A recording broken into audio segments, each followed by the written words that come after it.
What is good, fiends and fanatics? It's been a long time. I shouldn't have left you. Yeah, it's been a minute since I got a chance to do a dope review. Been busy making beats and finishing up my first supernatural thriller, a novel that I'm working on. So I've been a little busy these last couple of months, but always trying to post and get you guys the goodies whenever I can.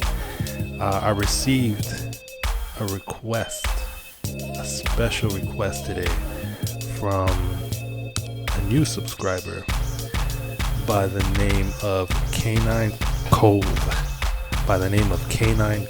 Shout out to Canine Cove for hitting me up and asking me to do a review for an album that I've been dying to do a review on. This is the quintessential slow jam album. What album am I talking about? This album dropped January 1st, 1996, and it, in my opinion, was a quiet comeback for the powerful vocalist from New Edition and his own very successful solo career. I'm talking about Mr. Johnny Gill, and the album that I'm talking about is Let's Get the Mood Right. This, at least for me in Montreal in 1996, this is way before social media, music blogs and all that. Finding out about this album, it crept up on me, and I was very disappointed from his last album, which was Provocative. I think that was like 93 that dropped. It felt like New Edition was hit with the sophomore jinx and no one was going to recover from it. And then comes Let's Get the Mood Right. And it was the perfect return to form for Johnny Gill. He worked with Jimmy Jam, Terry Lewis, Big Bub, and a very unique collaboration with R. Kelly, the infamous R. Kelly, which is one of my favorite songs on this album, which we'll get into right now. Now, because of YouTube kind of always flagging me for using people's music, I'm just gonna have to leave a link for you guys to check out the Johnny Gill album, or you can go check it out on any streaming platform or right here on YouTube. The first single off of this album was produced by L.A. Reid and Babyface, which they had the slow jam Long Way From Home on the Provocative album, the second album from Johnny Gill, which I felt like should have been the first single, because that song is the best song on the entire album, next to Master Suite, done by Jimmy Jam and Terry Lewis. But here they are again with the first single, which for a producer is always great, nailing the first single on an artist of such caliber's album. So Let's Get the Mood Right is so soulful, slow piano. Even the video kind of has these aesthetics of, kind of reminds me of what David Finch did in the Who Is It video, Michael Jackson. That song, especially the ending of it and this breakdown, it is so smooth and it's so sexy. There's no way you play that song when you're around a woman or you're around a man and the mood doesn't get right. The song says it all. Let's get the mood right, and it does it for you. And the second single off of that album was a banger, actually. A really, really steamy banger by the name of It's Your Body, with the late, great Roger Troutman. And I am a fiend for Talkbox. If you've ever heard any of my reviews on anything affiliated with Teddy Riley, you know I'm a sucker for the Talkbox. And not only is Roger Troutman blessing the chorus, it kind of sounds like he's doing production, but it's actually Johnny Gill who produced It's Your Body. And he is a fantastic producer, which I've come to learn over the years as he's released more of his albums on his own label. That song is hard as hell, and when Roger Troutman gets his little verse at the end, man, for producers like me, that is sample worthy.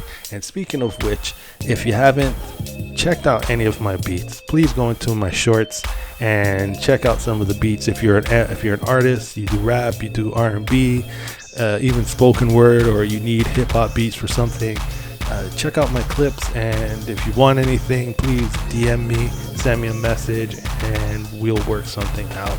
But back to this phenomenal album. Now I'm gonna just give you my top 5, even though I will say this, and I don't say this often, even the songs that I'm not too crazy about on this album, I won't even take away any credibility from it, because it could be someone else's flavor, just not mine. This album is a solid 10, a solid 10. And so I'm just gonna give you my 5 favorite songs off of this. Jimmy Jam and Terry Lewis really went to work here. They do amazing up-tempo tracks, but when you get them in the zone for some slow jams, you are in for a treat. And one of the most powerful songs on this album is a song called Having Illusions. That song is a masterpiece that has #1 on all charts written all over it. Having Illusions. That's my first favorite one. Another one is a surprise one, the second song on the album, Touch, which was produced by another artist who has another flawless slept-on album, which I'm going to do next, Big Bub. He produced the song called Touch, which contains a sample from the OJ's Cry, or Cry Together, something like that. So that's my second favorite song on the album. That it kind of has like a nice little bounce to it too, but it's definitely something that you can grind to. All right, now the third song that I'm gonna pick from this album is their second single, which is It's Your Body. That's the one with Roger Troutman, and let's not forget the one with R. Kelly. Ooh, Someone to Love. If you are a fan of R. Kelly, which I know is hard to say nowadays, but we can't deny the music. You don't have to listen to him, but don't act like he didn't make great music. So if you are a fan of religious love, Someone to Love from Johnny Gill, written and produced by R. Kelly, is a beautiful match. It has that religious love vibe to it, and that song, actually I might bump that up to my #1. I'm going to bump that up to my #1, even though I shouldn't be going in order here because all the songs are fantastic. That song is something that I would put on any playlist, and it's, man, it has a nice crystal blue red vibe to it. You know, I like to put my color vibe, my color ratings on these songs sometimes. All right, but another one of my favorite songs on this album is one featuring Stevie Wonder called Simply Say I Love You. And you hear Stevie Wonder on the chorus, and it's a great song. I wonder if it's actually something that was written for Stevie Wonder and it just ended up being on Johnny Gill's album. So my last pick, and I shouldn't even count the singles because it's not fair, because the singles are fantastic. Let's Get the Mood Right and It's Your Body. But like I said, it was a short album. It wasn't like super long, and all fat trim from this album is phenomenal. I'm gonna give my last pick to Love in an Elevator, which is the third single, if I'm not mistaken, from this album, and it was produced by The Characters. These are guys from the 90s. They had a lot of hits under them, so there's a video for that too if you check it out on YouTube. This album, if you are still looking for slow jams, doesn't matter what generation you're from, I imagine listening to an album like Let's Get the Mood Right Now for someone in their 20s might be like what it was like for me listening to one of the Isley Brothers albums when I was 14.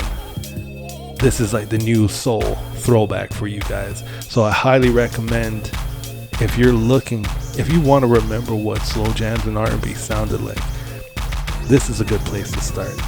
Like I said, to this day, I have not found an album that has such phenomenal slow jams. And this is like 90% slow jams. I think, no, I would say 98%. There's only like one up-tempo track on this, and it's phenomenal. Nothing has touched it since 1996. So please check out Johnny Gill's Let's Get the Mood Right whenever you can, and set the mood for yourself. If you haven't already, please like, and if you haven't already, please subscribe.